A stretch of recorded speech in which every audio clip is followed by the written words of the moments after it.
દુઃખનું કારણ નથી. પણ એ બહારનું જગત આંતરિક જગત ઉત્પન્ન કરવાનું નિમિત્ત તો બને જ છે. અંદર ઘડો જે ઉત્પન્ન થયો મનોમય, એ ઘડો મનોમય ઘડાનું સર્જનમાં નિમિત્ત કોણ આવ્યું? બહારનો ઘડો. પછી એ મનોમય ઘડાનું શું કરવું એ ન સમજ પડતી હોય, કારણે સુખ દુઃખ જન્મ, એ સીધી વાત છે. એટલે મનમાં ઉત્પન્ન થયું પછી એને કેમ હેન્ડલ કરવું એ ના ખબર પડે, અને માટે સુખ દુઃખ જન્મ થયો, એ બરાબર છે. પણ વસ્તુ એવી છે ને કે એ નિમિત્ત તો બહાર છે, એમને મનોમય ઉત્પન્ન થતો નથી. ટૂંકમાં મનોમય સર્જન માટે પણ બહાર નિમિત્ત હોય છે.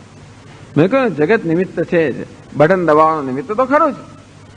આમ ટૂંકમાં બટન ભલે અંદર રહ્યા પણ બહાર પેલા દબાવીએ તો આવે છે. એ દ્રષ્ટિએ આપણે કહે છે કે બહારનું જગત આપણા આંતરિક સંસ્કારો કે આંતરિક જે કંઈ તકલીફો છે એ બધાને સપાટી પર લાવવાનું નિમિત્ત બને છે. છેવટે કારણ બંધનું કે દુઃખનું કારણ તો મનોમય જગત છે, પરંતુ બાહ્ય જગત જે છે એ મનોમય જગતના સર્જન માટે નિમિત્તભૂત છે, કારણભૂત છે.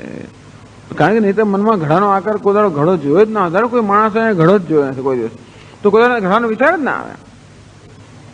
કોઈને મને ગગ ઉગાંગનો વિચાર આવે છે?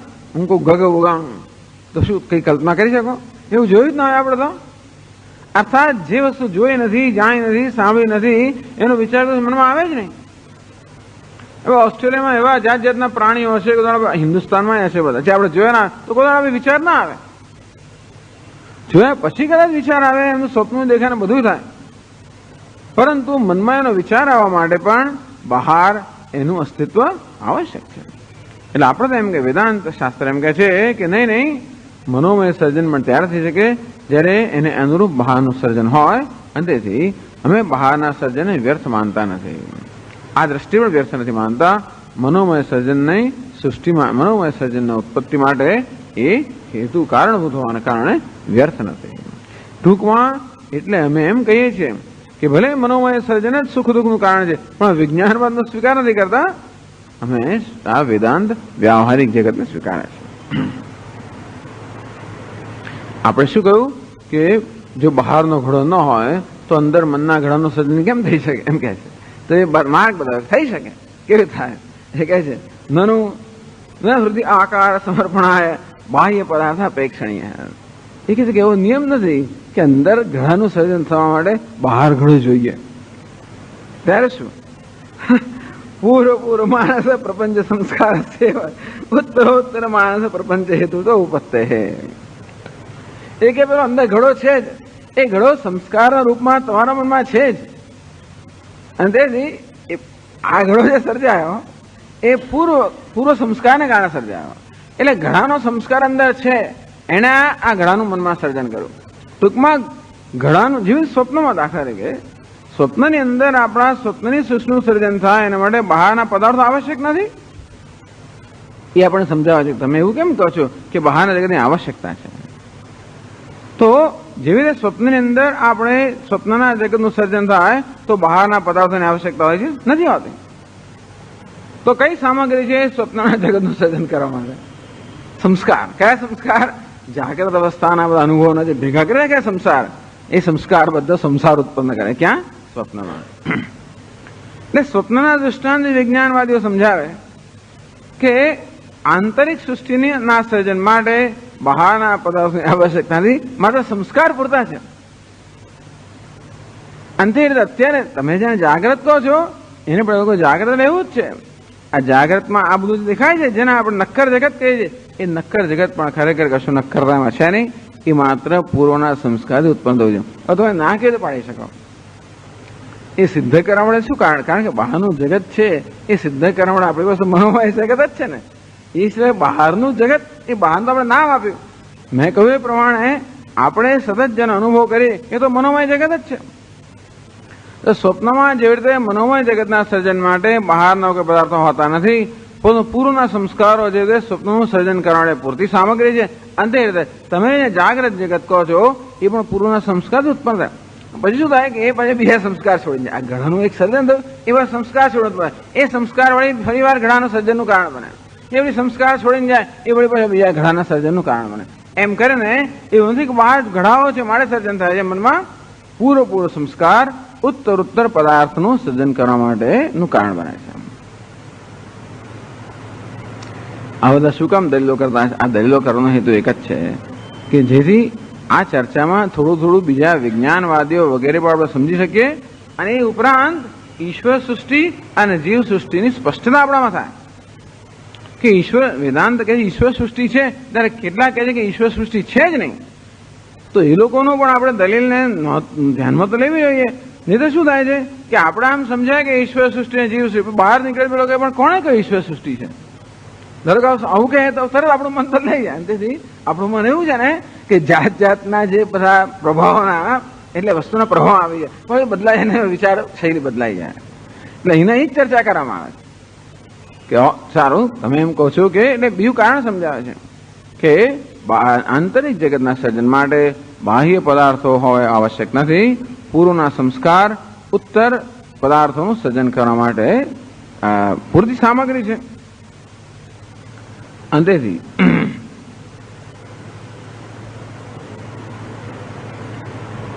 પ્રૌઢવાદેન તદ અંગીકરોતિ. તો ગ્રંથકાર કે ચાલો એમ માની લઈએ, ચાલો માની લઈએ કે બાહ્ય જગત છે જ નહીં, જે કે આંતરિક જગત છે એ બધું પૂર્વના સંસ્કાર તોય પણ શું 37મા શ્લોકમાં કહે છે. ટૂંકમાં વિજ્ઞાનવાદી કહે છે કે બહારના જગત વ્યર્થ છે. વ્યર્થ એટલે કે આંતરિક જગત ઉત્પન્ન કરવાની જરૂર જ નથી. અને જેની જરૂર નથી એનો સ્વીકાર જ કરવાની જરૂર નથી. ટૂંકમાં જે જરૂર નથી એને કેમ સ્વીકારો? જેવી રીતે મીમાંસો કેમ કે ઈશ્વર છે જ નહીં. કેમ? તો કે ઈશ્વરની જરૂર જ નથી. જરૂર નથી એટલે કે આપણા અનુભવ સમજાવવામાં જરૂર નથી. આ વેદાંત કોઈ પણ સિદ્ધાંત એટલે શું છે? સિદ્ધાંત એટલે કે આપણા જીવનના અનુભવો સમજાવવા માટે સિદ્ધાંત હોય છે. તો વેદાંતનો એક સિદ્ધાંત છે, વિજ્ઞાનવાદનો સિદ્ધાંત છે, જૈન લોકોનો સિદ્ધાંત હોય, પેલા બધાના સિદ્ધાંતો છે. એ સિદ્ધાંતો છે ને એનો શું ઉપયોગ છે? આપણા જીવનના અનુભવ સમજાવવા માટે. હવે જે અનુભવ આપણે થઈ રહ્યા છે એ સમજાવવા માટે બહારના જગતની આવશ્યકતા ન હોય તો બહારના જગત સ્વીકાર કરવાની જરૂર નથી. જેવી રીતે આપણા અનુભવો માટે ઈશ્વરનો સ્વીકાર કરવાની આવશ્યકતા ન હોય તો ઈશ્વર છે એવું માનવાની શું જરૂર છે? એટલે મીમાંસો કે તમે ઈશ્વર છે એમ કેમ કહો છો? આપણે કે ઈશ્વર જગતનું સર્જન કરે છે. કોણે કહ્યું? કર્મથી જગતનું સર્જન થાય એવું ધારો કે લોકો બતાવી આપે તો પછી ઈશ્વર સર્જક છે જ નહીં એવું સ્વીકાર. અંતે અહીંયા બહુ પેલા વિજ્ઞાનવાદી એમ કહે છે કે માનસિક પ્રપંચની રચના માટે જો બહારના જગતની આવશ્યકતા ન હોય તો એને સ્વીકાર કેમ કરવો? હે વેદાંતી લોકો, તમે બહારના જગતનો શું કામ સ્વીકાર કરો છો? કે અમે તો સ્વીકાર કરીએ છીએ અને એમ કરીને સ્વીકાર ચાલુ રાખે છે. એ જ કહે છે 37મા શ્લોકમાં કહે છે વૈયર્થ્યમસ્તુ વા બાહ્યમ નવારયિતુમીશ્મહે પ્રયોજનમપેક્ષન્તે ન માનાનીતિ સ્થિતિઃ.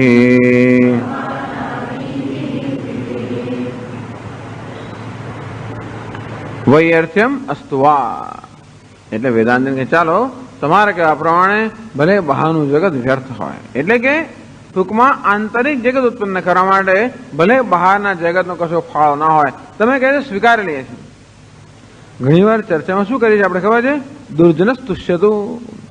દુર્જનસ્તુષ્યતુ એટલે પેલો દુર્જન આખો દાડો દાલીલો કર્યા કરતા હોય કે કંઈક દુર્જન કશું કરતો હોય, ચાલો છોડો હવે એને ભાઈ દુર્જનસ્તુષ્યતુ. ભલે ભાઈ એ રાજી થતો, આપણે કે ભલે એ રાજી થતો, એ રાજી એમ કહીએ એનો અર્થ નહીં કે આપણે ખરેખર એના પક્ષનો સ્વીકાર કરીએ છીએ. તો ભાઈ છોડો ને ચાલ, આપણે એમ કહીએ સારું તું કહે છે સાચું, બસ એ નહીં કહે છે વૈયર્થ્યમ અસ્તુવા. એટલે આ વિજ્ઞાનવાદીને કહે છે વેદાંત કે ચાલો ભાઈ તમારા કહેવા પ્રમાણે આ બહારનું જગત વ્યર્થ છે. વ્યર્થ એટલે કે નિરુપયોગી છે, પણ નિરુપયોગી હોવાને કારણે નથી હોવા નથી સ્વીકારતા. બાહ્યમ નવારયિતુમ ઈશ્મહે, છતાં પણ બહારનું જગત નથી એવું અમે નથી કહી શકતા, કારણ કે અનુભવનો વિષય છે.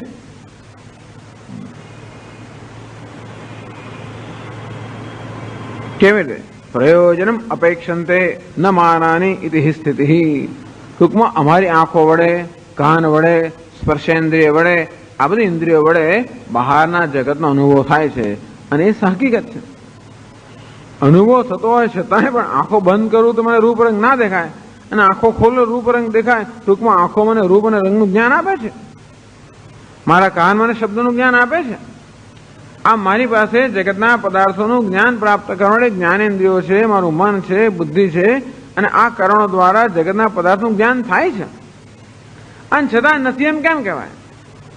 પણ એટલે પેલો પૂછે છે કે બહારના પદાર્થનું કઈ પ્રયોજન તો છે નહીં. ટૂંકમાં તમારા સિદ્ધાંતમાં એ કશો હેતુ સિદ્ધ કરતા નથી તો શું કામ સ્વીકારો છો? તો એ કહે છે પ્રયોજનમ ન અપેક્ષંતે માનાની. તો આંખ તો હંમેશા જે છે એ દેખાડે એ ઉપયોગી હોય કે ના હોય. આમ રસ્તામાં જતા હોઈએ અને ઘાસ પડી હોય ધારો કે, એનો કઈ ઉપયોગ નથી, પણ એટલે નથી એવું કેમ કહેવાય? વસ્તુ ઉપયોગી નથી માટે નથી એમ ના કહેવાય. અર્થાત વસ્તુનું અસ્તિત્વ એની ઉપયોગીથી સિદ્ધ થતો નથી. વસ્તુ છે કે નહીં એ સિદ્ધિ એ ઉપયોગી છે કે નહીં એટલા માટે થતી નથી, પરંતુ એ જ્ઞાનનો વિષય છે માટે થાય છે. એક સરળ સિદ્ધાંત એ છે કે જ્યારે જ્યારે આપણે જ્ઞાન થાય ત્યારે એને અનુરૂપ વિષય હોવો જોઈએ. અંદરથી મને ઘડાનું જ્ઞાન થયું માટે એને અનુરૂપ વિષય ઘડો હોવો જોઈએ. બસ પુસ્તકનું જ્ઞાન થયું, પુસ્તક હોવું જોઈએ. એ ઉપયોગી નથી એટલે જ થઈ ગયું. દુનિયાની કેટલી વસ્તુ ઉપયોગી મનતો ના હોય. પણ તારા શું કરવા તારાઓને આપણે એમ કહીએ ઉપયોગી નથી એટલે નથી એવું શું કહેવાય? આમ ઘણી વસ્તુ કેટલી બધી વસ્તુ ઉપયોગી. આપણું તો નાનું જગત છે એટલે આપણે તો બહુ 5-25 વસ્તુ ઉપયોગી હોય, બાકી આપણે નિરુપયોગી ઠરાવીએ એટલે નથી એમ કેમ કહેવાય? ટૂંકમાં વસ્તુ છે કે નહીં એનો નિર્ણય એની ઉપયોગીતાથી નથી થતો, પરંતુ એ જ્ઞાનનો વિષય છે. એનું અસ્તિત્વ એ એટલા માટે છે કારણ કે એનું જ્ઞાન છે. અસ્તિત્વ ન હોય તો જ્ઞાન ન હોય. જેમ કે મારા માથા પરના શિંગડા છે કે નહીં એ કેવી નક્કી થાય? ઉપયોગી છે કે નહીં એ તો નક્કી ના થાય, પરંતુ એનું જ્ઞાન થાય છે કે નહીં. મને દેખાતા નથી, અનુભવ થતો નથી માટે નથી આપણે કહીએ ને. અને છે એવું ક્યારે કહીએ? અનુભવનો વિષય હોય ત્યારે. નથી ક્યારે કહીએ? અનુભવ ન થતો ત્યારે. આ બહારના જગતનો અનુભવ થાય છે માટે અમે કહીએ છીએ કે બહારનું જગત છે.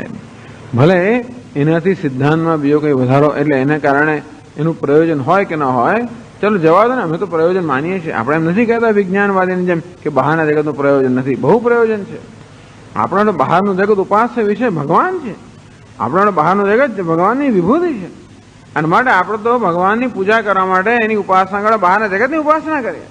આપણે માટે બહારનું જગત બહુ ઉપયોગી એટલા માટે છે કે ઉપાસનાનો ક્ષેત્ર છે અને સેવા માટેનું ઉપાસના માટેનું વિષય છે.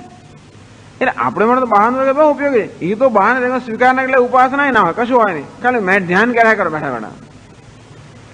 તો નહીં, આપણે માટે બહારનું જગત ખૂબ ઉપયોગી પણ છે. ઉપયોગ આપણા આધ્યાત્મિક ઉન્નતિ માટે અને બીજી ઘણી બધી વસ્તુ માટે. પણ કદાચ વિજ્ઞાનવાદની જેમ ઉપયોગી નથી એમ માનીએ તોય પણ એ નથી એમ નથી કહેતા, કારણ કે એ અમારા અનુભવનો વિષય છે. એમાંથી વસ્તુનું અસ્તિત્વ અનુભવથી નક્કી થાય, એની ઉપયોગીતાથી નહીં. એમ કરીને આ 2 શ્લોકની અંદર વિજ્ઞાનવાદ છે ને એનો માત્ર પરિહાર કે ખંડન કરવામાં આવ્યું, બીજું કાંઈ નહીં. કદાચ આ 2 શ્લોકને કારણે કંઈ આમ થોડું માથું દુખ્યું હોય તો પણ એટલે કે એ ચર્ચા ન હોત તો પણ એટલા માટે ચાલે કે આપણો પછી વિષયની ચર્ચા આગળ વધી ગઈ છે. માનસદ્વૈતસ્યૈવ બંધ હેતુત્વે તસ્ય મનો. હવે યોગી લોકો આવે, બધા જાત જાતના લોકો ચર્ચા કરવા આવે. તમે કહો ઓહો માનસદ્વૈતસ્યૈવ બંધ હેતુત્વે, તમે કહો છો કે આ તમારું મનોમય જગત છે જ માત્ર બંધનનું કારણ છે કે હા તસ્ય મનો નિરોધાત્મક યોગે નૈવ નિવૃત્તિ સંભવાત. બસ તો પછી તમે યોગ કરો. યોગ એટલે ચિત્ત વૃત્તિ નિરોધ. ટૂંકમાં આપણા મનની બધી વૃત્તિઓ નિરોધ કરી નાખો, આપણા મનની બધી વૃત્તિઓનો નાશ કરી નાખો. એટલે કે મનમાં કોઈ પ્રકારની વૃત્તિ ઉઠે જ નહીં, એ પ્રકારની મનની સ્થિતિને યોગ કહેવામાં આવે છે, જેને સમાધિ પણ કહેવામાં આવે છે.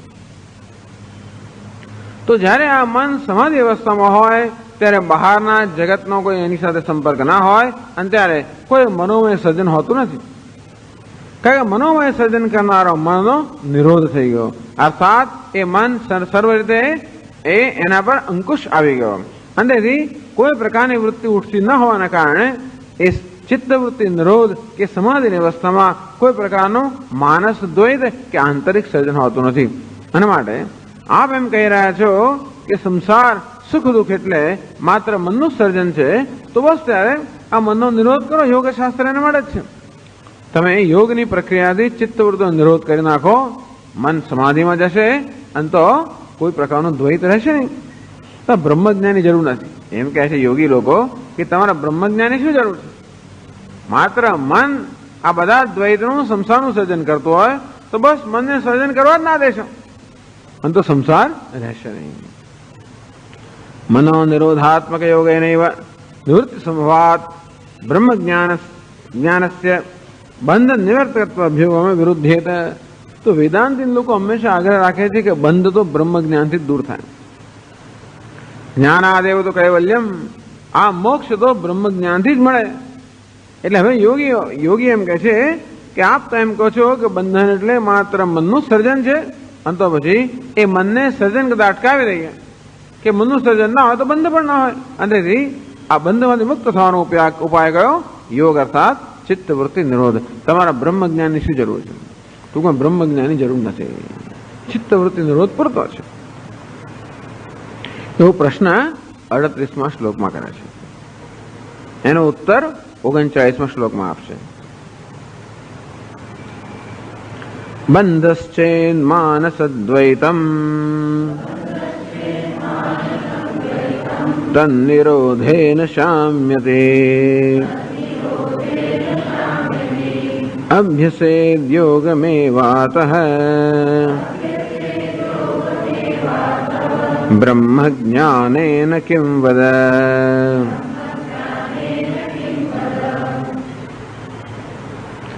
આખો શ્લોક પ્રશ્નારૂપમાં છે.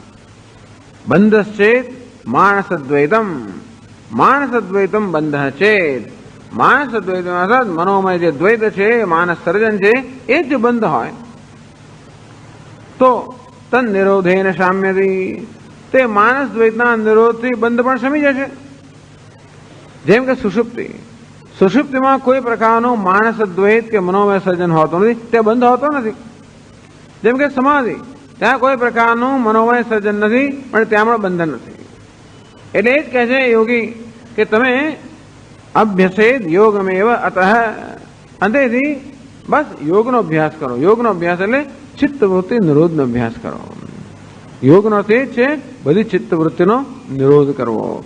મનમાં વૃત્તિ શમી ગઈ અને કોઈ નવી વૃત્તિ ઉઠતી નથી, એ પ્રકારની અવસ્થાને યોગ કહેવામાં આવે છે. બસ આ યોગનો અભ્યાસ કરો. બ્રહ્મ જ્ઞાનેન કિં વદ, તમારા બ્રહ્મ જ્ઞાન કે અહમ બ્રહ્માસ્મિ એ પ્રકારના જ્ઞાનને શું ઉપયોગ છે? આ સર્વ બ્રહ્મ છે, હું બ્રહ્મ છું, આ પ્રકારના બ્રહ્મ જ્ઞાનનો શું ઉપયોગ છે આપકો? અમે તો એમ કહીએ છીએ કે માત્ર યોગ અર્થાત ચિત્તવૃત્તિ નિરોધ આ બંધનમાંથી મુક્ત થવા માટે પર્યાપ્ત છે અને તો બ્રહ્મ જ્ઞાનની શી જરૂર છે?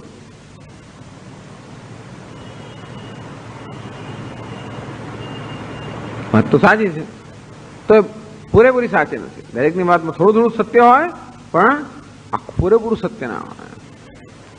યોગેન કિમ દ્વૈતોપશમઃ તાત્કાલિક ઉચ્યતે આત્યંતિકો વા. આપણે પ્રશ્ન પૂછીએ, વાત તો તમારી સાચી છે કે જ્યારે મનનો નિરોધ થઈ ગયો હોય અર્થાત મન સમાધિ અવસ્થામાં હોય ત્યારે કોઈ ત્યાં આગળ મનોમય સર્જન હોતું નથી કે માણસ દ્વૈત હોતું નથી અને માટે ત્યારે બંધન નથી. વાત બરાબર છે. પણ આ યોગની પ્રક્રિયાથી બંધમાંથી હંમેશ માટે મુક્તિ મળે કે ખાલી થોડી વાર માટે મુક્તિ મળે?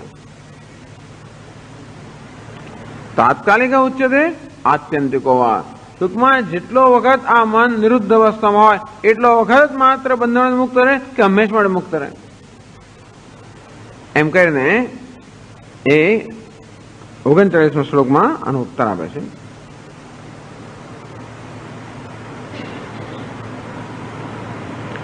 તાત્કાલિક દ્વૈત શાંતો અપ્યાગામિ જનિક્ષયઃ બ્રહ્મ જ્ઞાનમ વિના ન સ્યાત ઇતિ વેદાંત ડિંડિમઃ.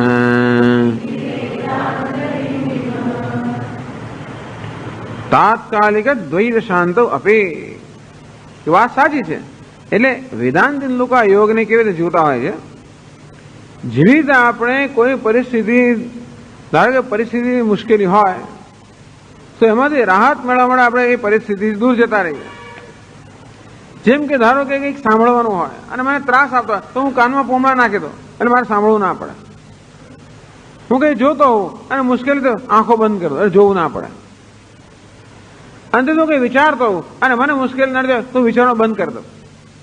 એટલે વિચારને કારણે જન્મથી મુશ્કેલીમાંથી દૂર થઈ જવું, જો વિચાર કરતો બંધ થઈ જવું. અત્યારે આપણી પાસે એક ઉપાય છે ઊંઘી જવું. વિચાર કરતો બંધ થયેલું ઊંઘી ગયા.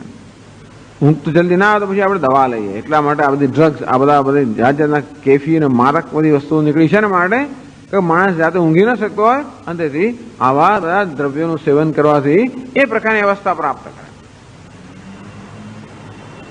કે ગોળી લેવું, કશું કરવું. એમ કરનાર માણસ છેવટે માણસ આપઘાત કરે. એ પણ શેના માટે છે? આ વસ્તુ આને ટાળવા માટે. એટલે તમે જયારે ચિત્તવૃત્તિ નિરોધની વાત કરો, એ કોઈ સામાન્ય વસ્તુ નથી, પણ છતાંય ચિત્તવૃત્તિ નિરોધ અર્થાત આપણા મનની બધી વૃત્તિઓને શાંત કરી દેવી. અંતેથી કોઈ મનોમય સર્જન ત્યાં ન હોય, જરૂર બંધન મુક્ત થવાય, પણ ક્યાં સુધી? જ્યાં સુધી આ મનની વૃત્તિઓ શાંત છે ત્યાં સુધી. વળી પાછી મનની વૃત્તિઓ ઉઠે ત્યારે શું? તમે જયારે સમાધિમાં જાગૃત થાઓ અને પછી પાછો વ્યવહાર કરવા માંડો ત્યારે બહારનું જગત તો એવું ને એવું જ, એ બટનો પાસે દબાયા જ કરે. ટૂંકમાં જ્યાં અંદર બટનો હોય ત્યાં સુધી આપણે રાહત મળે. ક્યાં રાહત મળે? આપણે આ જગત સાથે વ્યવહાર છોડી દઈએ અને આપણે એકાંતમાં જતા, એટલે આપણો એકાંત મનની બધી વૃત્તિઓનો નિરોધ કર્યો. એમ કરીને આપણે જગતથી સર્વ રીતે વ્યવહાર કાપી નાખ્યો. અંતો કોઈ પ્રકારનું મનોમય દ્વૈતનું સર્જન ન થાય. પણ ક્યાં સુધી ટકે?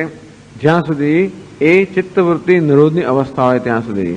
વળી પાછા ચિત્તની વૃત્તિઓ પ્રવૃત્ત થાય કે બાહ્ય જગત વ્યવહાર શરૂ થાય એટલે વળી પાછો બંધાવી જ જવાનો છે. તાત્કાલિક દ્વૈત શાંત આપી. એટલે આ દ્વૈત તાત્કાલિક એટલે તત્કાલ પૂરતું શાંત ભલે થઈ જાય. આગામી જનિક્ષય બ્રહ્મ જ્ઞાન વિના ન સ્યાદ. આગામી જનિ, હવે પછી જે દ્વૈત ઉત્પન્ન થવાનું છે વ્યવહાર સાથે, એ તો ઉત્પન્ન થયા જ કરવાનું. કહેવાનો ભાવ એ છે કે હું જ્યાં સુધી એમ માનતો હોઉં કે આ બહારનું જગત, યોગ શાસ્ત્ર એમ માને છે કે આ જગત સત્ય છે અને તેથી આ જગત મારા દુઃખનું કારણ છે. એટલા જ માટે જ્યાં સુધી આ પ્રકૃતિ છે કે પ્રકૃતિના સંપર્ક છે ત્યાં સુધી બંધન રહેવાનું અને માટે પ્રકૃતિનો લય કરી નાખવો. આ મન પ્રકૃતિ છે માટે એનો લય કરી નાખીએ તો કોઈ પ્રકારનો દ્વૈત કે સુખ દુઃખ રહે નહીં. વેદાંતિન કહે છે કે ઠીક છે ચાલો, પણ વેદાંતિન કહે છે કે આ દ્વૈત કે પ્રકૃતિ બંધનું કારણ જ નથી. ત્યારે દુઃખનું કારણ ખરેખર જોવા જઈએ તો પેલી માનસ સૃષ્ટિ પણ ખરેખર સંસારનું કારણ નથી. સંસારનું મૂળ કારણ કયું? અજ્ઞાન. શેનું અજ્ઞાન? આત્માનું અજ્ઞાન, બ્રહ્મનું અજ્ઞાન, જગતનું અજ્ઞાન, ઈશ્વરનું અજ્ઞાન. આ જેનો અનુભવ કરી રહ્યો છે બ્રહ્મ છે એવું જ્ઞાન ન હોવાને કારણે આ બધું થાય છે ને. જેનો અનુભવ કરી રહ્યો છે બધું બ્રહ્મ છે, ઈશ્વર છે, પૂર્ણ છે, એવું જો જ્ઞાન હોત તો એ બહારનું જગત પણ કોઈ રીતે મારા દુઃખનું કારણ બની જ ના શકત. મારું મન પણ દુઃખનું કારણ ના બને. આ મન પણ બ્રહ્મ છે.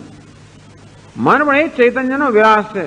એ જ પરમાત્મા કે ચૈતન્ય મનની વૃત્તિ રૂપે નૃત્ય કરે. એમ ધારો માનતો હું તો, એ જાણતો હું તો નૃત્યમાં ગમે તે ભાવ હોય, નૃત્યમાં પછી કશો વાંધો નથી. આપણે જાણીએ કે નૃત્ય છે, એમાં કરુણ ભાવ હોય તો પણ આપણે આનંદ લઈ શકીએ અને માણી શકીએ. નૃત્ય છે એમ જાણીએ તો માણી શકીએ, સિનેમા છે એમ જાણીએ તો માણી શકીએ, પણ હું છે એમ માણી તો ના માણી શકીએ. ટૂંકમાં વેદાંત શાસ્ત્ર એમ કહે છે કે મન પણ ખરેખર બંધનનું કારણ નથી. મનમાં અહમ બુદ્ધિ બંધનનું કારણ છે. એ મનમાં અહમ બુદ્ધિ ક્યાંથી જન્મી? અહમ એટલે કે આત્માનું વાસ્તવિક જ્ઞાન ન હોવાને કારણે મનને આત્મા માની લેવામાં આવે છે અને એ બધું કારણ છે. એ અજ્ઞાન હોવાને કારણે પેલો માનસ પ્રપંચ પણ આપણે દુઃખ આપે, બાકી માનસ પ્રપંચ દુઃખ ના આપે જો અજ્ઞાન ના હોય તો.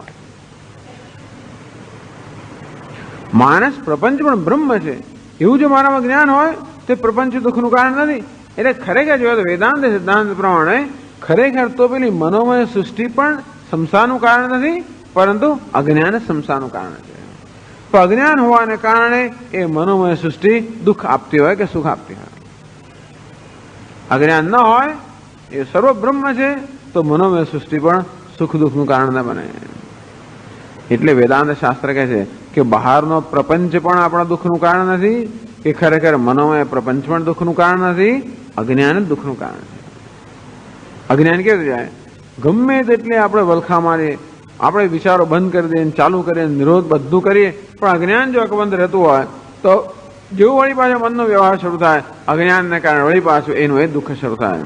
ટૂંકમાં વ્યવહાર એ દુઃખનું કારણ નથી, બહારનું જગત પણ દુઃખનું કારણ નથી, વ્યવહાર પણ દુઃખનું કારણ નથી, અરે મન પણ દુઃખનું કારણ નથી.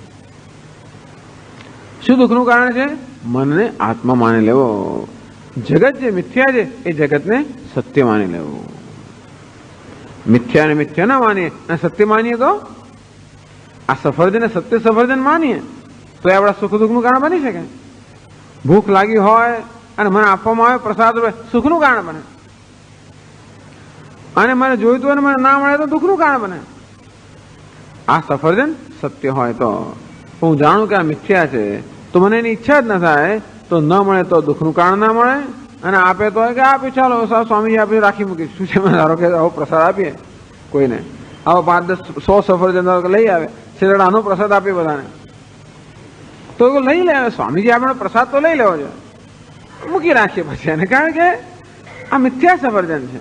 આથી સુખનું કારણ બની શકવાનું નથી, કારણ કે મિથ્યા છે. હવે એ કે મને સ્વાદ આપી શકવાનું નથી, પણ જોડે મિથ્યા હોવાને કારણે દુઃખનું પણ કારણ નથી. જો ને મિથ્યા રૂપે જાણતો હોવ તો જે સફરજન મિથ્યા છે એને સાચું માનતો હોવ તો સ્વામીજી સફરજન વેચી રહ્યા હોય, મને એમ કે સાચું સફરજન વેચી રહ્યા છે, ચાલ ભૂખ લાગી છે, મોંમાં પાણી આવે છે અને સફરજનનો સ્વાદ માણવાનો મળશે, એવી જાતની મારી અપેક્ષા, અને આવું હાથમાં આપે તો આ શું આપ્યું સ્વામીજી, આ શું કર્યું? તરત આપણને અંદરથી પ્રશ્ન થાય અને નિરાશા પણ જન્મે. આમ આશા નિરાશા આ બધું ક્યારે જન્મે? વસ્તુને સત્યતા આપવામાં આવે ત્યારે. જે મિથ્યા છે એને મિથ્યા જાણવામાં આવે તો કોઈ આશા નિરાશા જન્મે નહીં, કારણ કે મિથ્યા પાસે કોઈ અપેક્ષા રાખતા જ નથી.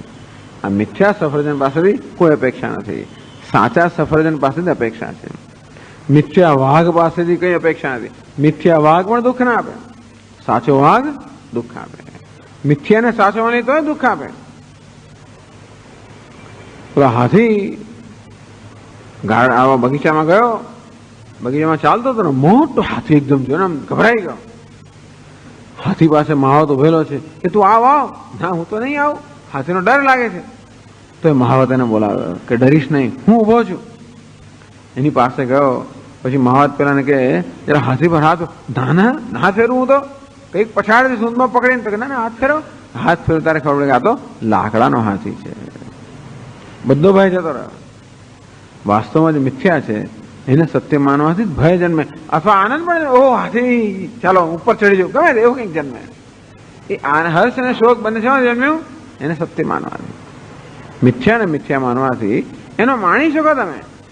હર્ષ શોકનું કોઈ પ્રકારના પ્રત્યાઘાતો ના જન્મે, પ્રસન્નતા જન્મે. વેદાંત શાસ્ત્ર કહે છે કે જીવનની સત્યતાઓનું વાસ્તવિક જ્ઞાન હોય તો જ બંધનમાંથી મુક્ત થઈ, કારણ કે બંધન અર્થાત બધો સુખ દુઃખ, બધો સંતાપ આ જીવનની વાસ્તવિકતાઓ ન સમજવાને કારણે છે.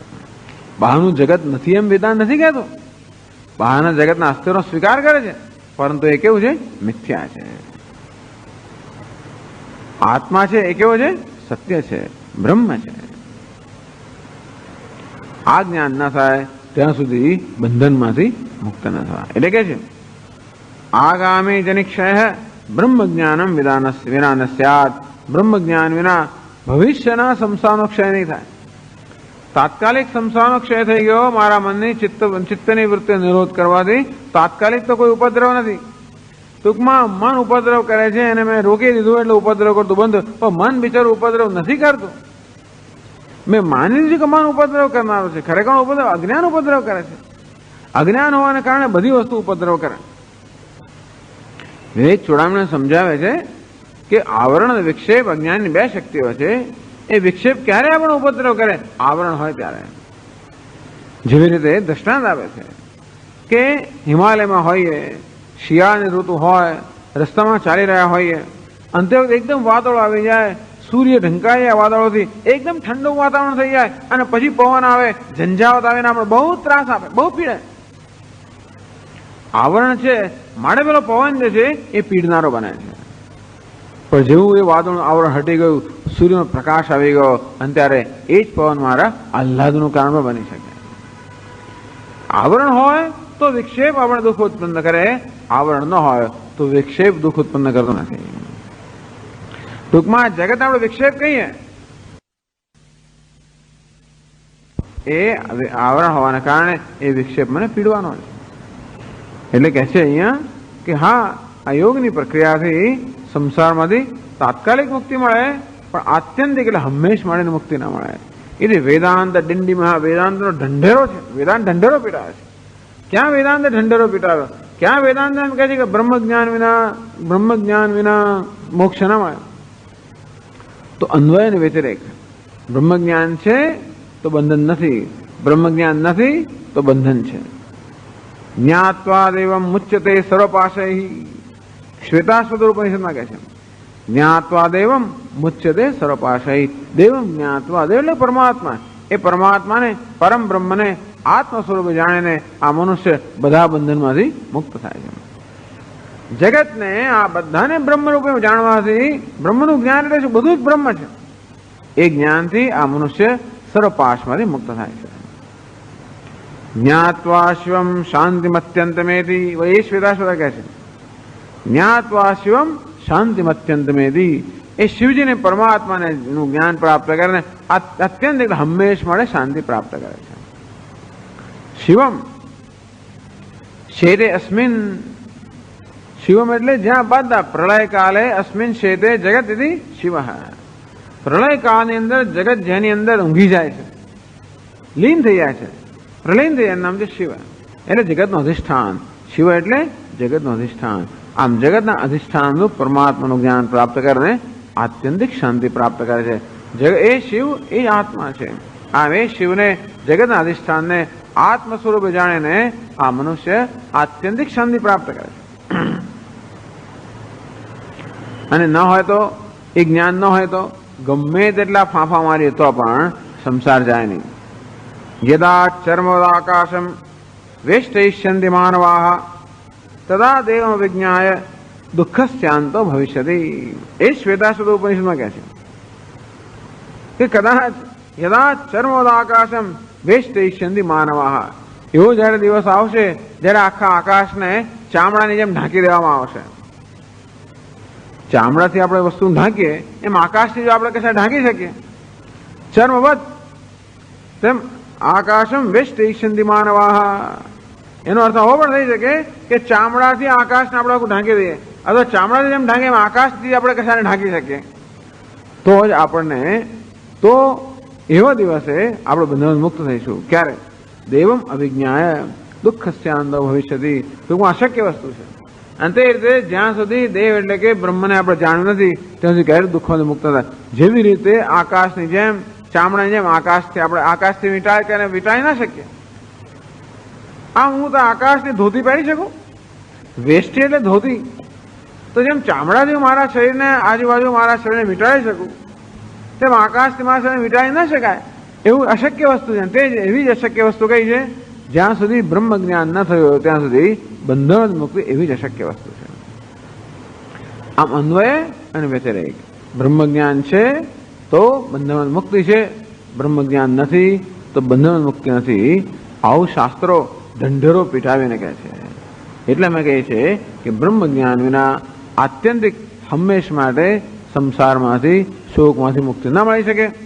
હા, યોગથી ચિત્તવૃત્તિ નિરોધથી, જ્યાં સુધી ચિત્તવૃત્તિ નિરોધ છે ત્યાં સુધી શોકથી નિવૃત્તિ છે, શંકા નથી. પણ આત્યંતિક એટલે કે હંમેશ માટે નિવૃત્તિ નથી, તાત્કાલિક નિવૃત્તિ છે. તાત્કાલિક તો આપણે ઊંઘી જઈએ તો તાત્કાલિક મુક્ત થઈએ, કે ક્ષણભર આપણે એવા સુખનો અનુભવ કરીએ તો આપણે તાત્કાલિક મુક્ત થઈએ, પણ હંમેશ માટે મુક્ત થતા નથી. હંમેશ માટે ત્યારે જ મુક્તિ થાય જ્યારે બ્રહ્મ જ્ઞાન. એટલે પ્રશ્ન એ હતો કે તમે જ્યારે એમ કહો છો કે આ માનસ પ્રપંચ છે એ જ બંધનનું કારણ હોય, તો શા માટે યોગનો અભ્યાસ કરીને માનસ પ્રપંચ નિરોધ નથી કરતા, અંતે તમે બંધન મુક્ત થઈશો? તો ઉત્તર આપવામાં કે નહીં, એ માત્ર માનસ પ્રપંચનો તાત્કાલિક નિરોધ કરવાથી એનો બંધનો મુક્ત ન થાય, એ માનસ પ્રપંચનો બાદ કરવાની જરૂર છે. હવે પછીના શ્લોકમાં સમજાવશે કે નિરોધ અને બાદ એક વસ્તુ છે કે આ સફરજનમાં દુઃખ આપે કે ત્યાં પડ્યું છે, મને ભૂખ લાગી છે અને સ્વામી મને આપતા નથી, એ સાધારણ દુઃખ આપતો એટલે હું શું કરું? આંખો બંધ કરી દઉં, એનો વિચારણું બંધ કરી દઉં. તો જ્યાંથી વિચારણું બંધ કરું ત્યાંથી તાત્કાલિક પેલા દુઃખોને મટી જવું, વળી પછી જોવું પાછું દુઃખ થાય. એક છે નિરોધ, અર્થાત એ વસ્તુને આપણા મનમાંથી દૂર કરવી. પણ આપણે કહે છે કે હંમેશનો ઉકેલ એટલા માટે કે વળી પાછી એ વસ્તુ જયારે મારા જ્ઞાનનો વિષય બને વળી પાછી મને પીડવાનું છે. બીજો પાછો બાદ કે આ સફરજનને આપણે જાણીએ કે શું વસ્તુ છે, જયારે જ્ઞાન થાય કે આ તો મિથ્યા છે ત્યારે પછી એનો નિરોધ કરવાની જરૂર પડતી નથી. ભલે હું જોઉં તો પણ એ સફરજન પછી મને દુઃખનું કારણ નહીં બનાવે. વેદાંત શાસ્ત્ર કહે છે દ્વૈતનો બાદ થવો જોઈએ, દ્વૈતના નિરોધની આવશ્યકતા નથી. એ વિષયની ચર્ચા હવે પછીના શ્લોકોમાં કરવામાં આવશે.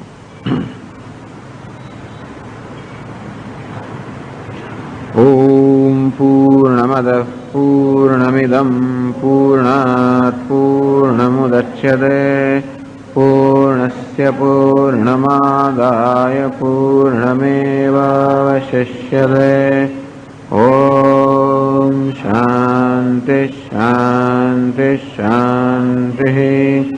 શંકરં શંકરાચાર્યં કેશવં બાદરાયણં સૂત્રભાષ્યકૃતૌ વંદે ભગવन्तૌ પુનઃ પુનઃ. ઈશ્વરો ગુરુરાત્મેતિ મૂર્તિભેદવિભાગિને વ્યોમવદ્વ્યાપ્તદેહાય દક્ષિણામૂર્તયે નમઃ. ઓમ શાંતિ શાંતિ શાંતિ. હરિ ઓમ શ્રી ગુરુભ્યો નમઃ. હરિ ઓમ. 38મો શ્લોક.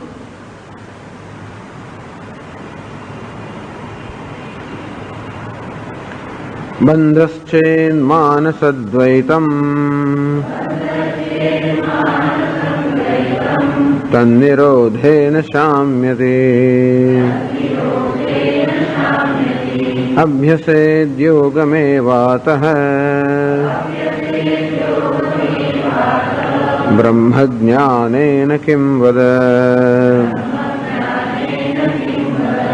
તાત્કાલિકદ્વૈતશાંતૌ અપ્યાગામિજનિક્ષયઃ બ્રહ્મજ્ઞાનં વિના ન સ્યાદ ઇતિ વેદાંતડિંડિમઃ. બંધશ્ચેત માનસદ્વૈતમ. માનસદ્વૈતમ બંધશ્ચેત. આપના કહેવા પ્રમાણે પ્રશ્ન કરે છે કે આપના કહેવા પ્રમાણે જે માનસદ્વૈત અર્થાત જીવ રચી જે દ્વૈત છે એ જ બંધનું કારણ હોય તદ નિરોધેન શામ્યતે. તો પછી બસ એ બંધનો નિરોધ કરી નાખવાથી કે બંધ એ ચિત્ત આપણે જીવનું કે મનનું રચેલું દ્વૈત છે એટલે માનસ રચિત દ્વૈત એ જ બંધ હોય તો મનને આપણે દ્વૈતની રચના ના કરવા દઈએ.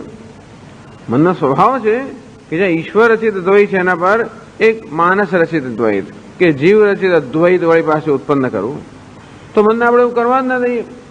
મન ક્યારે દ્વૈતની રચના કરે? જ્યારે એ સંકલ્પ વિકલ્પ કરતું હોય, પ્રવૃત્તિ કરતું હોય ત્યારે, તો એની બધી પ્રવૃત્તિ આપણે બંધ કરી દઈએ. તન નિરોધેન શામ્યતે. આમ ચિત્તની પ્રવૃત્તિ આપણે બંધ જ કરી દઈએ, ચિત્તને આપણે શાંત કરી દઈએ, એને આપણે દબાવી જ દઈએ તો શામ્યતે. અને તો પછી ચિત્ત વળી કોઈ સંકલ્પ વિકલ્પ નહીં કરે, કોઈ દ્વૈતની ઉત્પત્તિ નહીં કરે તો બંધ જતો રહેશે. અંતેથી આ રીતે ચિત્ત દ્વારા કે મન દ્વારા જે સર્જન થાય છે, કલ્પના થાય છે, અધ્યારોપ થાય છે, એનું નામ છે માનસ દ્વૈત. અને એ જ બધા સુખ દુઃખનું કારણ છે. અને તો પછી ચિત્તને નિરોધ કરી નાખવામાં આવે, ચિત્તને બંધ કરી દેવામાં આવે યોગની પ્રક્રિયાથી, તો કોઈ માનસ દ્વૈતનું સર્જન ન થાય અને તો પછી કોઈ બંધ રહે નહીં. અભ્યસેદ યોગમેવાતઃ. અને તો પછી માત્ર યોગનો અભ્યાસ કરવો જ પૂરતો છે. જો મનના રચેલા દ્વૈતને કારણે જ જો સુખ દુઃખ થતા હોય તો મન દ્વૈતને રચન ના કરે. જો મન બધું જ આ પ્રવૃત્તિ કરતું બંધ થઈ જાય. ચિત્તવૃત્તિ નિરોધ ન થાય કે વૃત્તિ ઉઠે જ નહીં. આમ વૃત્તિ પછી ઉઠતી જાય અને મન કલ્પના કરતું જાય અને દુઃખી થતું જાય તો મનમાં ચિત્તમાં વૃત્તિ ઉઠે જ નહીં. અને તો કોઈ મનની કલ્પના રહે જ નહીં. તો મનનું રચેલું દ્વૈત પણ ના રહે અને તો સુખ દુઃખ પણ ના રહે, બંધન પણ ના રહે. હવે એટલે યોગ અને બ્રહ્મ જ્ઞાન વચ્ચેનો ભેદ સમજાવે છે કે યોગથી શું સિદ્ધ થાય, ચિત્તવૃત્તિ નિરોધથી શું સિદ્ધ થાય અને બ્રહ્મ જ્ઞાનથી શું સિદ્ધ થાય. એટલે પૂર્વ પક્ષી એમ કહે છે કે તો માત્ર યોગનો અભ્યાસ કરો, પ્રાણાયામ વગેરેથી ચિત્તવૃત્તિને બંધ કરી દો અને તો કોઈ દ્વૈત રહેશે નહીં, કોઈ સંસાર રહેશે નહીં. બ્રહ્મ જ્ઞાનની શું જરૂર છે? હું બ્રહ્મ છું, આ સર્વ બ્રહ્મ છે, નામ બ્રહ્મ જ્ઞાન. સમગ્ર જગત બ્રહ્મ છે, જે કઈ છે એ બ્રહ્મ છે, હું પણ બ્રહ્મ છું. આ જ્ઞાન એકમેવા દ્વિતીયમ, એક અદ્વિતીય બ્રહ્મ એ જ છે, એને કઈ નથી, એનું નામ છે બ્રહ્મ જ્ઞાન. એવા બ્રહ્મ જ્ઞાનની શું આવશ્યકતા છે? એવા બ્રહ્મ જ્ઞાન વગર પણ ચિત્ત જ્યારે કોઈ સંકલ્પ વિકલ્પ ન કરતું હોય ત્યારે દ્વૈત હોતું નથી, સંસાર હોતો નથી. અને તેથી યોગનો અભ્યાસ કરો. તો 39મા શ્લોકમાં ઉત્તર આપ્યો, તાત્કાલિક દ્વૈત શાંતો અપી આગામી જનિક્ષય બ્રહ્મ જ્ઞાનમ વિના ન સ્યાદ. કે તમારી વાત સાચી છે. જ્યારે ચિત્તની વૃત્તિનો નિરોધ થઈ જાય, અર્થાત ચિત્તમાં કોઈ વૃત્તિ ઉઠતી ન હોય, એને કારણે ચિત્ત અર્થાત મન કોઈ પ્રકારની કલ્પના ન કરતું હોય, દ્વૈતનું સર્જન ન કરતું હોય, અને ત્યારે કોઈ સંસાર સુખ દુઃખ હોતું નથી. સાચી વાત છે. પણ તાત્કાલિક દ્વૈત શાંત, પણ એ ચિત્તની પ્રવૃત્તિ બંધ કરી દેવી, અર્થાત તત્કાલ પૂરતી જ્યાં સુધી ચિત્તની પ્રવૃત્તિ નથી ત્યાં સુધી દ્વૈત શાંત થઈ જાય.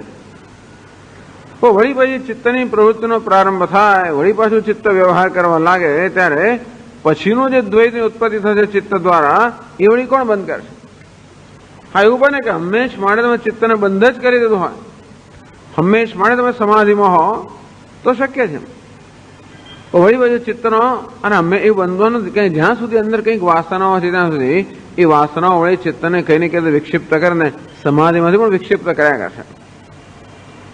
અને તેથી જ્યાં સુધી વાસનાઓ હોય અથવા જ્યાં સુધી વ્યવહારની આવશ્યકતા હોય ત્યાં સુધી એવું તો બનવાનું જ નથી કે ચિત્તને હંમેશ માટે શાંત જ કરી દે, તો જીવન જેવું કંઈ રહે જ નહીં. આગામી જનિક્ષય બ્રહ્મ જ્ઞાનમ વિના ન સ્યાત. પણ ચિત્તની વૃત્તિ વળી પાછી પ્રવૃત્ત થઈ જાય અને ત્યારે ચિત્ત વળી પાછા દ્વૈતની જે ઉત્પત્તિ કરે, દ્વૈતની જે કલ્પના કરે, એ કેમ દૂર થશે? બ્રહ્મ જ્ઞાન વિના એ ન થાય. એટલે ગયા વખતે આપણે ચર્ચા કરી કે ખરેખર બંધનું મૂળ કારણ છે અજ્ઞાન. એ અજ્ઞાનમાંથી જન્મેલું જે દ્વૈત છે એ બંધનનું કારણ છે. એવું દ્વૈત જે જ્ઞાનનો વિરોધી છે એ દ્વૈત બંધનનું કારણ છે. અને તેથી એ જ્ઞાન વગર દૂર ન થાય. આમ અજ્ઞાન બંધનનું કારણ છે, તેથી જ્ઞાન વગર અજ્ઞાન દૂર ન થાય. અને ન થાય ત્યાં સુધી બંધનનું કારણ રહી જાય અંદર. એટલે આપણે આ તો એવું છે કે મને કશું ન ગમતું હોય કે કંઈક મુશ્કેલી હોય તો હું ત્યાંથી હટી જાઉં. પણ વળી પાછું ત્યાં વ્યવહાર કરવાનો આવે, વળી પાછું એને જ પ્રશ્ન ઉપસ્થિત થાય. અને તેથી હંમેશ માટે આપણે આપણો બરોબર હિસાબ સેટલ કરીએ. એટલે કે આપણે એ પ્રકારનું કમ્ફર્ટ, સ્વસ્થતા ઉત્પન્ન કરીએ. કોઈ પરિસ્થિતિથી ભાગી જવું કે કોઈ પરિસ્થિતિ દૂર થવું એ પણ એક ઉપાય છે. પણ એ કેવો ઉપાય છે? તાત્કાલિક ઉપાય છે. વળી પાછો જ્યારે પરિસ્થિતિનો સામનો કરવાનો આવશે ત્યારે એનો જ પ્રશ્ન ઉપસ્થિત રહેવાનો. એટલે દ્વૈત અને બ્રહ્મ જ્ઞાનને આ રીતે એ લોકો આ રીતે એની સમજ આપે છે. દ્વૈત એટલે યોગ. યોગ એટલે કે આ દ્વૈતમાંથી આપણું મોં ફેરવી લો, દ્વૈતમાંથી મનને ફેરવી લો, દ્વૈતનો સામનો ન કરવો, આપણા ચિત્ત વૃત્તિને શાંત કરી દેવી, જે દ્વૈતનો સામનો કરવો જ ના પડે. અને તેથી કોઈ દુઃખ ઉત્પન્ન થવાની શક્યતા નથી તે વખતે. એ તો બરોબર છે, તે વખતે બરોબર. પણ વળી પાછો વ્યવહાર કરવાનો આવે અને ત્યારે વળી પાછું એ દ્વૈત આપણે રંજાડવાનું છે તો એનું શું? પણ એ દ્વૈત છે જ નહીં. વાસ્તવમાં જે દ્વૈત છે એ બ્રહ્મ છે એવું જ્ઞાન થયું હોય તો પછી એ જ્ઞાનને કારણે કોઈ દ્વૈતની ઉત્પત્તિ રહેતી જ નથી. દ્વૈત છે જ નહીં. એક દ્વૈત છે એવું માની લીધા પછી, જેમ ગયા વખતે આપણે ચર્ચા કરી કે પેલો લાકડાનો હાથી ત્યાં ઉભેલો છે, મને ડર લાગે છે, હું જવું જ નહીં ત્યાંથી હટી જવું, તો પણ હું ભયમાંથી મુક્ત થઈ જાઉં. તો વળી ફરતો ફરતો પાછો ત્યાં એટલે વળી પાછો ડર લાગે. અને ક્યારેક તો મારે જાણવું જ પડશે કે હાથી શું છે. જ્યારે જ્ઞાન થાય કે હાથી નામની કોઈ ત્યાં સાચી વસ્તુ નથી. હાથી શું, ધારો કે ત્યાં સિંહ હોય, હાથી તો કદાચ આપણે ના ડરીએ. હવે કે ત્યાં સિંહ એવો બનાવ્યો હોય કે આપણે લાગે આ તો છટકી જ ગયો, પેલા એમાંથી પાંજર છટકીને બહાર ઉભો છે એવું લાગે. તો સિંહ જેવો ને કૂતરું છે, સિંહની જરૂર નથી, કૂતરું બહુ થઈ ગયું. એ કૂતરું તો એવી તો ઉભું રાખ્યું હોય, આપણે આગળ જઈએ જ નહીં. બિલાડી અને ખાલી ઉંદર હોય તો લોકો નથી જતા, કૂતરાનો ક્યાં સવાલ છે. એક વાંધો હોય તોય નથી જતા લોકો, સાચો વાંધો હોય તો પણ ના જાય. અને એવું કશું હોય તો આપણે ડર લાગે, આપણે ત્યાં ના જઈએ એમ કરીને એને ટાળવું. એક ઉપાય એ છે કે દ્વૈતને ટાળવું. બીજો ઉપાય એ છે કે દ્વૈતને સમજવું. એટલે વેદાંત લોકો એમ કે યોગી લોકો દ્વૈતને કે સંસારને ટાળે છે. સંસારને બરોબર સમજતા નથી, પણ સંસાર દુઃખ આપે છે માટે એને ટાળે છે. વેદાંત કે નહીં, એને બરોબર સમજવું જોઈએ. અને જો સમજીએ તો દુઃખ માટેનો કોઈ અવકાશ રહેતો નથી. આમ જે દ્વૈત છે, જગત છે, એને સમજવું, એનું નામ જ્ઞાન, એનું નામ બ્રહ્મ જ્ઞાન. અને એને કરતા એને ટાળવું, એનું નામ છે યોગ, ચિત્તવૃત્તિ નિરોધ, સમાધિ. બસ મારા મનને નિવૃત્ત ખેંચી લેતો. આમ ઘણી વાર થાય ને કે આપણે કંઈ ન ગમતું હોય એટલે આપણે વ્યવહાર છોડીને કંઈક આપણું કરવા માંડીએ, બસ ગાર્ડનિંગ કામ કરવા, બાગ કામ કરવા માંડીએ કે કંઈક બીજું તેવું જ કરવા માંડીએ, એમ કરીને આપણા મનને એમાંથી એ નિવૃત્ત કરી નાખીએ. એ પણ બરોબર છે, પણ વળી પાછો વ્યવહાર કરવાનો આવે એ વળી પાછી મુશ્કેલી. એટલે આપણે એમ નથી કહેતા કે આ પ્રકારે રાહત ના લેવી જોઈએ, પણ છેવટે તો એની સાથે આપણે બરોબર વ્યવસ્થિત સ્વસ્થતા ઉત્પન્ન ન કરીએ ત્યાં સુધી હંમેશા દુઃખની શક્યતા રહી જાય છે. દ્વૈતને ટાળીએ તો પણ એ દ્વૈત સાથેના વ્યવહારથી ઉત્પન્ન થતું દુઃખ એની શક્યતા નથી જતી રહેતી. જ્યારે બ્રહ્મ જ્ઞાનથી એ શક્યતા જ દૂર કરવામાં આવે. આમ ઘાસ ઉગતું હોય ને કાપી નાખીએ, અથવા એના બીજને જ દૂર કરીએ. આમ ઘાસ કાપી નાખ્યું એને યોગ કહેવાય, એ તાત્કાલિક, પણ બીજ રહ્યું હોવાને કારણે પછી ઉગવાનું છે. અને એ બીજને જ દૂર કરવું, અજ્ઞાન રૂપી બીજને દૂર કરવું. આમ અજ્ઞાન રૂપી બીજને રાખવું, એના કાર્યને દૂર કરવું. એવી રીતે વેદાંતી લોકો યોગની એ પ્રકારની આલોચના કરે છે કે યોગ એટલે દ્વૈતને અકબંધ રાખવું, પરંતુ આપણા મનને હટાવી લઉં, એટલે બીજને અકબંધ રાખવું, કાર્યને દૂર કરવું, કારણ નથી જતું. વેદાંત શાસ્ત્ર કહે છે એ કારણ દૂર કરીએ તો કાર્ય આપણને કોઈ રીતે મુશ્કેલ ઉત્પન્ન કરતું નથી. ટૂંકમાં આ દ્વૈત એ આપણું દુઃખનું કારણ નથી, જગત પણ દુઃખનું કારણ નથી, મન પણ દુઃખનું કારણ નથી, મનની વૃત્તિઓ દુઃખનું કારણ નથી, કશું દુઃખનું કારણ નથી.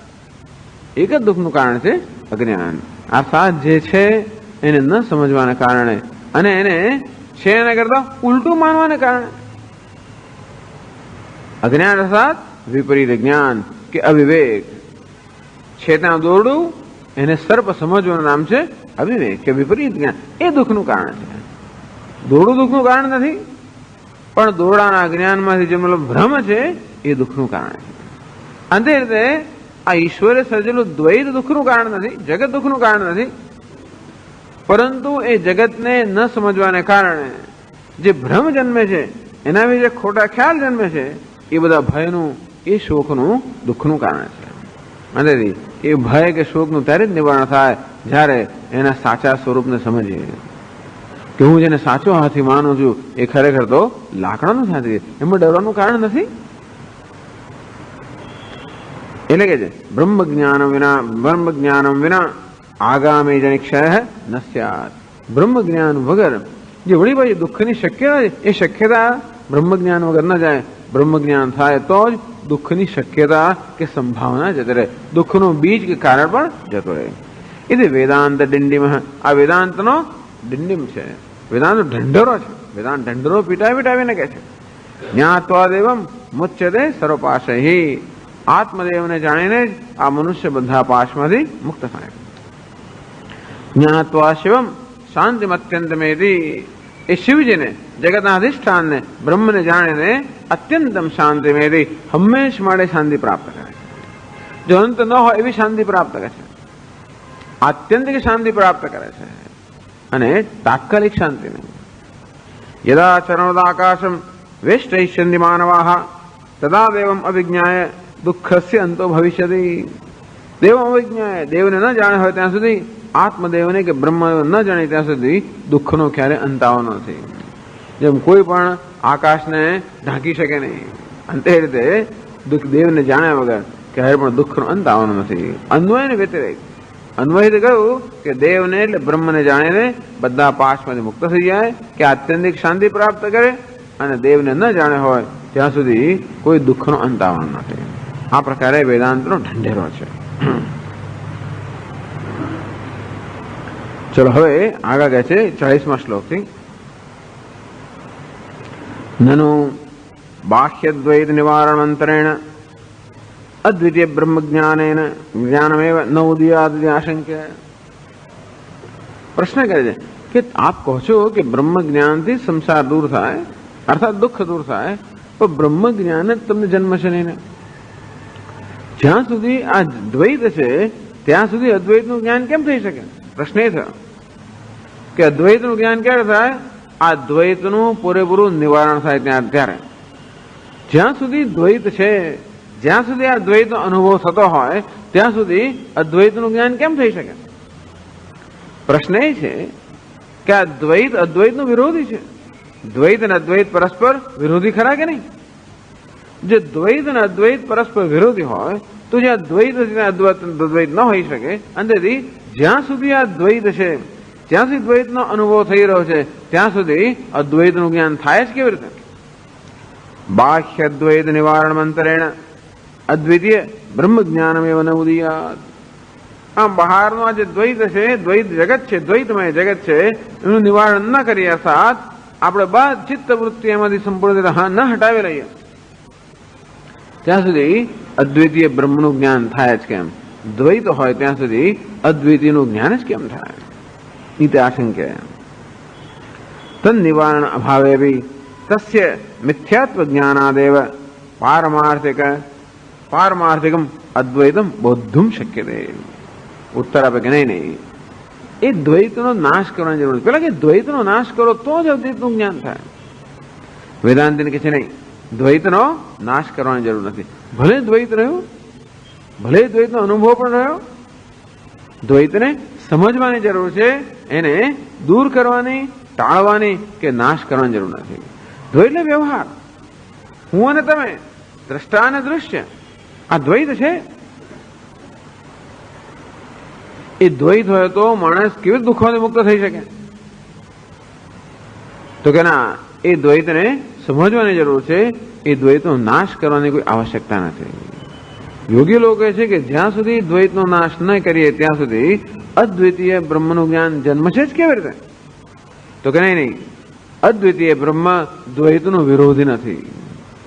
એવું હોવાને કારણે આ દ્વૈતનો નાશ કરવાની જરૂર નથી, માત્ર દ્વૈત મિથ્યા છે એટલું જાણવું જ આવશ્યક છે. એ ન જાણ્યું હોય તો નાશ કરો તો વળી પાછું જન્મશે, અને એના મિથ્યાનો નિશ્ચય થયો તો એ હશે તો પણ દુઃખનું કારણ નહીં બને. ઇતિ મિથ્યાત્વ જ્ઞાનાદેવ પારમાર્થિકમ અદ્વૈતમ બોધુમ શક્યતે ઇત્યાહ. એ 40મા શ્લોકમાં કહે છે અનિવૃત્તે પીશ સૃષ્ટે દ્વૈતે તસ્ય મૃષાત્મતામ બુદ્ધ્વા બ્રહ્મદ્વયમ બોદ્ધુમ શક્યમ વસ્ત્વૈક્યવાદિનઃ.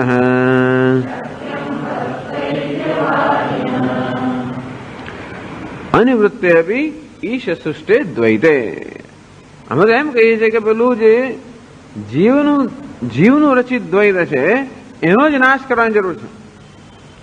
ઈશ્વર રચિત દ્વૈત છે એનો નાશ કરવાની જરૂર નથી. બે દ્વૈતની વાત કરે ને, એક ઈશ્વર સૃષ્ટિ અને બીજી છે જીવ સૃષ્ટિ. ઈશ્વર સૃષ્ટિનો પેલો કહે છે કે ઈશ્વર સૃષ્ટિનો પણ જ્યાં સુધી નાશ નહીં કરો ત્યાં સુધી અદ્વૈત બ્રહ્મનું જ્ઞાન કેમ થશે? ઉત્તર આપે છે કે ઈશ્વર સૃષ્ટિનો નાશ કરવાની જરૂર નથી. ઈશ્વર સૃષ્ટિને સમજવાની જરૂર છે. નાશ શેનો કરવાની જરૂર છે? આપણી જીવ સૃષ્ટિનો. એ જીવ સૃષ્ટિ અજ્ઞાનમાંથી જન્મેલી છે. અજ્ઞાનનો નાશ થાય તો જીવ સૃષ્ટિનો પણ નાશ થાય. જેવી રીતે ઘડો, પ્રશ્ન એ છે કે જ્યાં સુધી આ ઘડાને તમે તોડી નહીં નાખો ત્યાં સુધી માટીનું જ્ઞાન કેમ થશે? અનેક ઘડાઓ આપણી પાસે હોય, એ ઘડાની અનેકતા જ્યાં સુધી હોય ત્યાં સુધી એ બધા ઘડાને તોડીને તમે એક માટીનો પિંડ બનાવો ત્યારે જ્ઞાન થાય કે ઓહો, આ અનેક ઘડાનું તત્વ કયું છે? માટી, એક અદ્વિતીય માટી. વેદાંતની અંદર કે ના, એવું જરૂર નથી.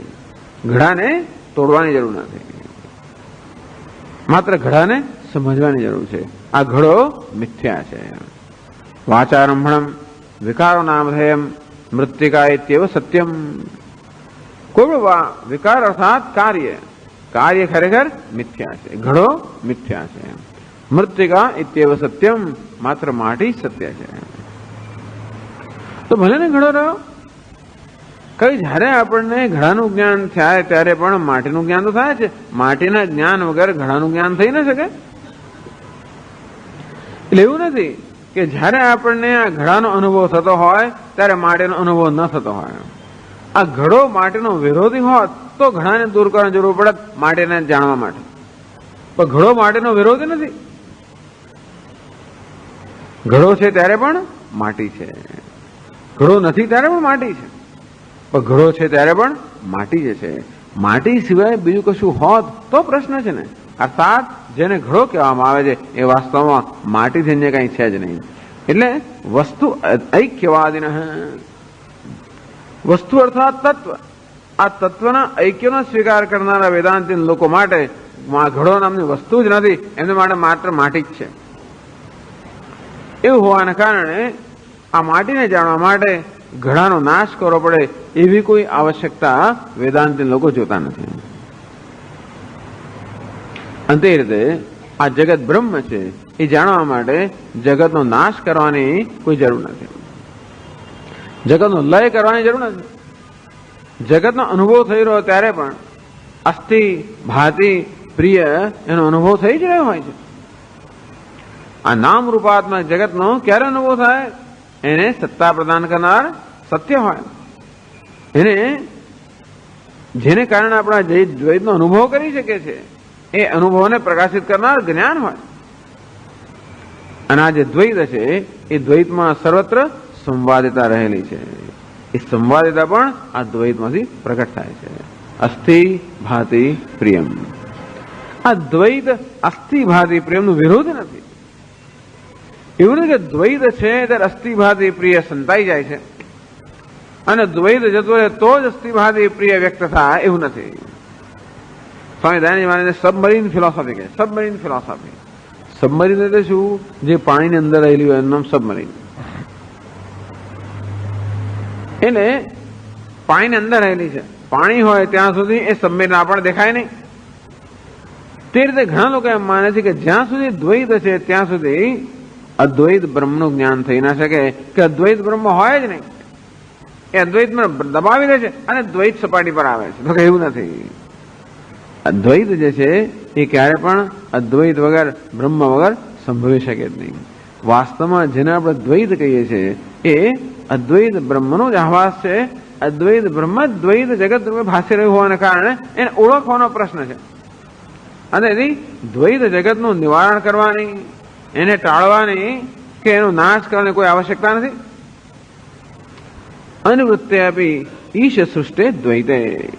ઈશ્વરે સર્જેલા દ્વૈત છે એનું આપણે નિવારણ ન કરીએ તો પણ તસ્ય મૃષાત્મતામ બુદ્ધ્વા. આ દ્વૈત મૃષા છે અથવા ઘડો મિથ્યા છે. એ જ જાણવાથી, ઘડાને મિથ્યા જાણવાથી આપણે માટીનું જ્ઞાન થાય છે, એ ઘડાની સત્યતાનું જ્ઞાન થાય છે. અને તે રીતે આ જગતને પણ મિથ્યા છે એ જાણવાથી તસ્ય મૃષાત્મતામ બુદ્ધ્વા. તો બે વસ્તુ થઈ.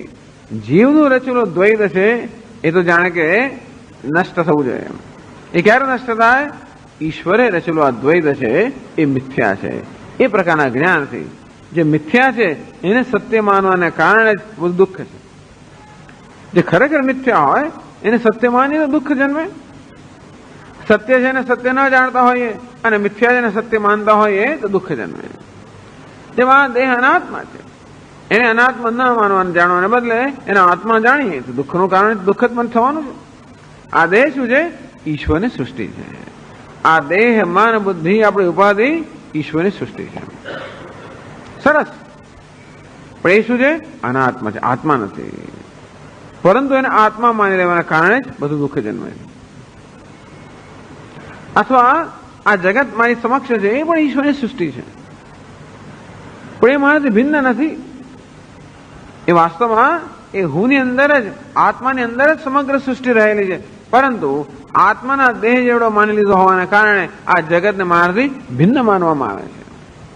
અને જે વાસ્તવિક ભેદ નથી, આ દ્રષ્ટા અને દૃશ્યનો કોઈ